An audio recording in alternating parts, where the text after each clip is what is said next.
Hey guys, it's Wes with Third Concepts. You ever been at the track and noticed you have two cars, identical setup, same electronics, same tuning on the ESC and motor, and one of them just rips a little harder than the other one? A lot of times that comes down to resistance in your electronics ecosystem. And it's honestly the one thing that you can control. So today what we're going to do is talk through the proper techniques for soldering and how to minimize resistance in your electric system. Now this applies not only to the stock or spec classes, but also modified and A-scale electric racing as well. Let's get started. So the first thing we'll do is explain what is resistance and why is it bad. So think of resistance. So think of like the wires on your buggy or truck are basically like a water hose, right? So resistance is going to be the diameter of the hose. Like let's say that you're outside, you're washing your car, and you go to kink the hose. It's going to restrict that flow. Well, the flow is going to be the amperage, and that's your power, basically, that's running to your motor and your electrical system. So what happens is, either the water pressure needs to come up in order to overcome the kink in the hose, or you have to open the diameter of the pipe. So essentially that is like resistance. So we want to minimize the resistance to allow the most amount of amperage to flow through your electrical system, and also that's going to minimize any kind of strain, which is going to be the heat that builds up. So there's a lot of different aspects and benefits to this, and it's important not only, like I said, not for the stock classes, but also for modified and A-scale class racing as well, because you don't want to build up heat that's detriment to performance and also the longevity of your electronics. So the first thing we're going to take a look at is proper care for your bolt connectors as well as your battery terminals. So the first thing I want to start with is identifying what a good bolt connector looks like and what a bolt connector looks like that's ready for it to be replaced. So on your bolt connectors, you can see the ones sitting here on my pit mat. On the right side, we have the used bolt connectors, and you can kind of see how they're tarnished, a lot of scratching, a lot of that gold finish is kind of worn off. And then on the brand new ones, they're nice and shiny, they're gold plated. You see no scratches or any kind of tarnishing or pitting on there. So the idea is you want to have, as much of the gold plating intact as well as minimize scratches, no tarnishing or anything like that. That is going to lower your resistance in your connection from your ESC to your battery, which is here. So you can see on mine, if I pull one out, see how they're in good shape? So that's what you're looking for there. That's going to be a minimal resistance connection. So next thing we're going to do is talk through proper care of your battery terminals to ensure you have the lowest resistant connection. So you probably need to do this. Depends if you're on carpet, you probably not as often as you would like on outdoor, dusty conditions. Usually the dustier the conditions, probably the more frequent that you'll have to clean these out.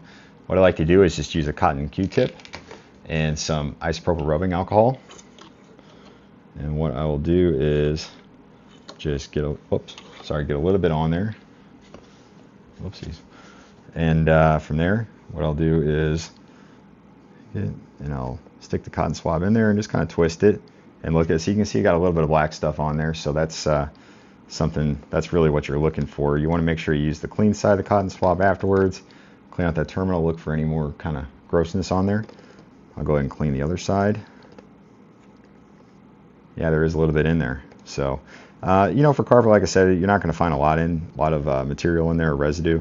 It's mainly going to be for like dirt applications. So this is something you want to check often, especially if you're in the spec classes, just so you can keep the heat down on your connection and get the maximized amount of power output out of your battery. So something else I want to call out too is how tight your bolt connectors fit inside of your battery connections. So with the ProTech connectors, which I think I've done another video on these, they can actually be tightened or loosened, so they can go in nice and loose, and then you basically tighten down the top of the bullet, and it's in there very tight. So if you're not using these type of connectors though, you just want to make sure that you have a nice positive engagement in your connection, so it's not going to come loose, with chassis slapping or hard landing or anything like that. Next topic I'm going to cover is proper soldering techniques. So before we get started though, I'm going to do a quick demonstration for you. But before we get started, I just want to talk through, some of the key requirements. First thing is you want to make sure you have the proper type of solder. So this is 6040 solder. It's got Rosen core solder, which is good stuff. This is what Miniatronics. This is the really popular with the model railroad guys. Same with this liquid flux, which is what they prefer too. So with the slot car crowd as well as the the model railroad crowd, resistance is basically everything to those guys. So I usually go off their recommendations for that stuff. But yeah, so outside of that, also, when you're doing your soldering, just from a conceptual perspective, you don't want to introduce too much heat into your solder joint, as well as you want the copper in the wire to make contact with the terminal that you're soldering to, because solder itself is actually not a great conductor, electrical conductor, so it actually has a high natural resistance. So it's better to have, you want as much of that copper on that wire contacting the terminal, and you basically just use the solder to lock it in place. And you want to do this all with low temperatures, again using the correct solder and flux, which we will demonstrate shortly. All right, let's get started here with our quick demonstration. So what I have is just a sample piece of hobby wing wire. Again, my solder, my liquid flux. I have a pair of wire snippers, as well as a hobby knife for removing the insulation around the wire. And I also have my new bolt connectors. So with the bolt connectors, it's important that you pick the right size for your battery. So in this case, I'm running a low profile battery, so I'm going to use the shorter low profile bolt connector. So let's go ahead and grab that one. We have the longer bolt connector for full size packs or like a 8-scale application. So there's a lot of different fancy jigs out here for soldering connectors. Again, I just try to take the budget approach for the average guy that's going to be soldering in their garage or whatever. So what I did is just made I have just a piece of 2x4, and I drilled holes in it that are the size of the bolt connector, so I can stick them in there, and it makes it a lot easier for soldering them. So look, I got it sticking right in there. And the first step that I will do is I will take my liquid flux and just put a little dab on there, and then I'm going to go ahead and always cut off a fresh end on your wire. All right, so then what I'll do is go ahead and just cut off a little bit. So the idea is you don't need to cut off a whole lot of the shielding off the wire, because you don't necessarily need a whole, see how I have just like a little nub sticking out there from the wire? You don't want to have this long hang tail on there. So then what I'll do is I have it stripped, ready to go.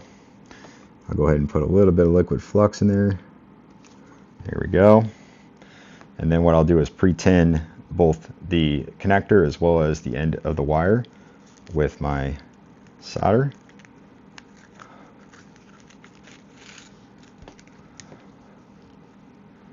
And with the soldering iron, it's important that you're going to use low temperatures. So in this case, I have a adjustable soldering iron. This is just a track power. There's a lot of really nice ones out there. ProTech actually just came out with one not too long ago, and it's very, very nice. So you could use that. But the biggest thing is you want to make sure your tip's in good condition and you have something with adjustable temperature. So mine's at 625 right now, which is pretty low.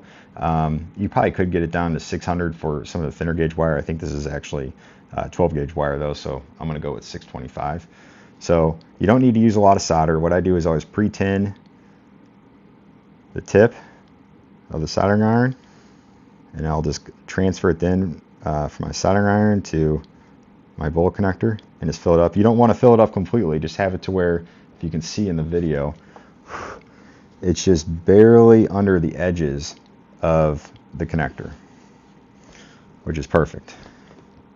So then I got my wire here. I'm going to go ahead and clean off my tip on my soldering iron. Again, pre-tin the iron. And then all I'll do is just get on there and transfer it over. Looks like it wants to drink a little bit more. You don't need to put too much, but just enough, right? So that's perfect. So before we get started, I can kind of show you, if you look at this, you can kind of see how I pre-tin it. So just a little, I have it completely saturated in the wire, but you can see here if I go to bend it like this, it's not too saturated to where, if you put too much heat in here or saturate with too much solder, you'll see that you wouldn't be able to do this. In fact, it would probably be something like this. It would end up doing, like bending way down here. So that's not good. You want it to be nice and flexible, and you don't want to introduce a lot of heat. You want to give it the right amount of solder and use the right flux. All right, everything's pre-tinned. At this point, I'm going to leave it at 625, and what I'll do is preheat my connector first, because the connector always takes longer to get up to temperature versus the wire itself. So everything's nice and hot. So I'll switch hands. I'm actually left-handed, so it's a little tricky here, but so we're going to go ahead and heat it now. Not everything's preheated. I will press down the top of the wire. Okay, it's sunk in completely, so I'll hold it in place and let it finish solidifying. Boom, done. So that's done. Now, if you can see here, it's not the prettiest connection. So if you just want to doctor it up a little bit, this is a totally unnecessary step. Like I said, the goal here really is just to use the solder like a binding agent, like a glue.